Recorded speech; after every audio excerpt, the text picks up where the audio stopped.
आगामी 22 जनवरी के बाद रामलाल के दर्शन को उमड़ेगी भक्तों की भीड़।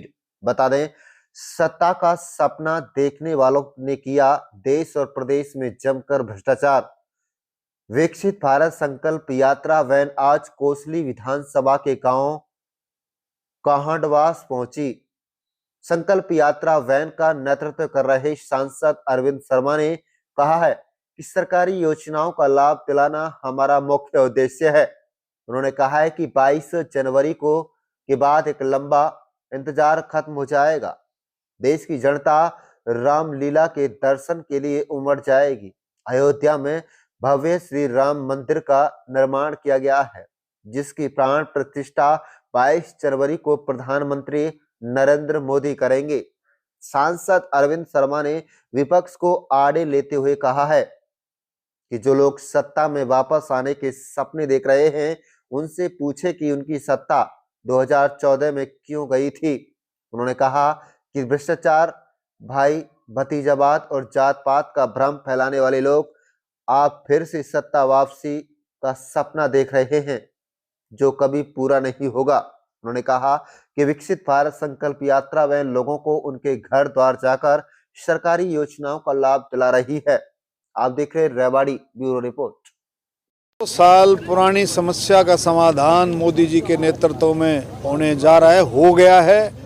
22 तारीख को भगवान श्री रामलला की प्राण प्रतिष्ठा, रामलला विराजमान होंगे और 22 तारीख के बाद मंदिर दर्शनों के लिए खुलेगा। पूरा देश इस इंतज़ार में है, पूरा देश इस इंतज़ार में है कि 22 तारीख के साथ एक होड़ लग जाएगी कि हम जल्दी से जल्दी जा कर के भगवान श्री राम के, रामलला के दर्शन करें, आशीर्वाद लें, हनुमान जी के दर्शन करें, उनका आशीर्वाद लें। भारतीय जनता पार्टी तो जिस दिन चुनाव हो जाता है, 2019 में चुनाव हुआ था, 2019 में सरकार बनते ही एक एक कार्यकर्ता, एक एक सारे साथी सब के सब लगे हुए हैं, पूरी सरकार लगी हुई, दोनों सरकारें, हरियाणा सरकार, केंद्र सरकार, दोनों सरकार उसी दिन से, जिस दिन से इलेक्शन होता है उसी दिन से काम में लगती है। अब तीनों स्टेटों में सरकार बनी है, उसी दिन से इलेक्शन के मोड में है सरकार, जो है काम करना पूरा जो है लोगों के लिए, हर कैटेगरी लिए, किसान, खेतीहर मजदूर, गरीब, दलित, बैकवर्ड, नौजवान, कर्मचारी, व्यापारी, हर एक तबके के लिए जो बहुत अच्छे तरीके से सरकार काम करती है। महिलाओं के लिए, स्वतंत्रता सेनानियों के लिए, सैनिकों के लिए, आपके शहीदों के लिए, हर परिवार के लिए, बुजुर्गों के लिए, सब के लिए सपना है उनका कि हमारी सरकार आएगी। कहाँ से, मतलब ऐसा काम आप देखें, उनसे नहीं पूछो भी तुम्हारी सरकार गई क्यों थी, तुम्हारी सरकार 2014 में क्यों गई थी, केंद्र में और हरियाणा में क्यों गई थी। भ्रष्टाचार, परिवारवाद, जातिवाद, इन सारी चीज़ों, तुष्टीकरण, सारी चीज़ों को लेकर के गई थी। अब एक काम और शुरू कर दिया। आप देखें, एक सबसे बड़ा काम जो शुरू किया है माननीय मुख्यमंत्री मनोहर लाल खट्टर जी के नेतृत्व, मोदी जी के नेतृत्व में, एक बहुत बड़ी बात इन सालों में हुई कि ट्रांसपेरेंसी, पारदर्शिता नौकरियों में, ईमानदारी, ना खर्ची ना पर्ची। अभी रोहतक में जो सम्मेलन पीछे किया था इन्होंने, उसमें फिर से शुरू किया है। जो नौजवान रास्ते पर आ गया था, जो नौजवान इन बातों को भूल गया था कि भी खर्ची पर्ची भी कभी को चलती थी, अब फिर से प्रयास किया जा रहा है कि उस नौजवान को बहकाने के लिए, वो कहते हैं पर्ची सिस्टम फिर से शुरू होगा। पर्ची को उड़ के तो जाएगी नहीं, पर्ची के साथ खर्ची भी लगेगी, तो पर्ची और खर्ची फिर से शुरू करेंगे। नहीं कि वो नौजवान, 36 बरादरी का नौजवान जो लाइन पकड़ गया था, अपनी मेहनत करके नौकरी ले रहा है, अपनी ईमानदारी से नौकरी ले रहा है, उसको फिर से बरगलाने का, उसको फिर से धोखा देने का प्रयास सरकार, उसका इन लोगों का चालू है। और लोग इनके बहकावे में नहीं आएंगे, नौजवान इनके बहकावे में नहीं आएंगे।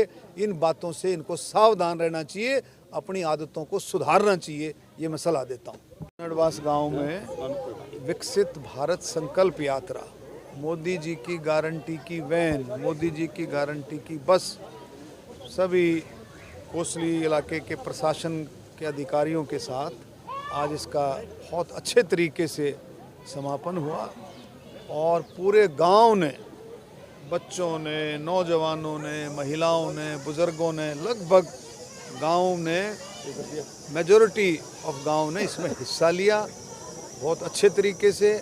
और इसमें 2 बुज़ुर्गों की पेंशन जो पीछे कहीं रह गई थी वो रजिस्टर हुई, तुरंत उसका समाधान हुआ। दोनों बुजुर्गों की पेंशन जो है, एक उसमें महिला थी, दोनों की पेंशन जो है तुरंत उसकी बनी। आयुष्मान कार्ड बने, 15 आयुष्मान कार्ड बने, बुजुर्गों की पेंशन गिरी, परिवार पहचान पत्र के लिए आया था, कुछ करेक्शंस थी वो हुई। तो सारा लोगों के हेल्थ चेकअप हुए और लोगों को हेल्थ चेकअप में उनका ब्लड टेस्ट किया गया, ब्लड प्रेशर टेस्ट किया गया और कई तरह की जो बातें जो हैं इसमें सारी उज्ज्वला योजना के लिए, उज्ज्वला योजना में 5 जो है उसके वो दिए गए, अपने चूल्हे दिए गए और बहुत अच्छे तरीके से इसका समापन हुआ। इसका मकसद भी यही है, इसका विकसित भारत संकल्प यात्रा का, मोदी जी की गारंटी की वैन का मकसद ये है कि जो लाभार्थी होने चाहिए, जिनका जो पात्र हैं, उनको उसका भरपूर लाभ मिले, यही मकसद है। इसी मकसद के ज़रिए से ये जो है प्रशासन के थ्रू जो है वैन जा रही है, घूम रही है और लोगों के जो है कामों को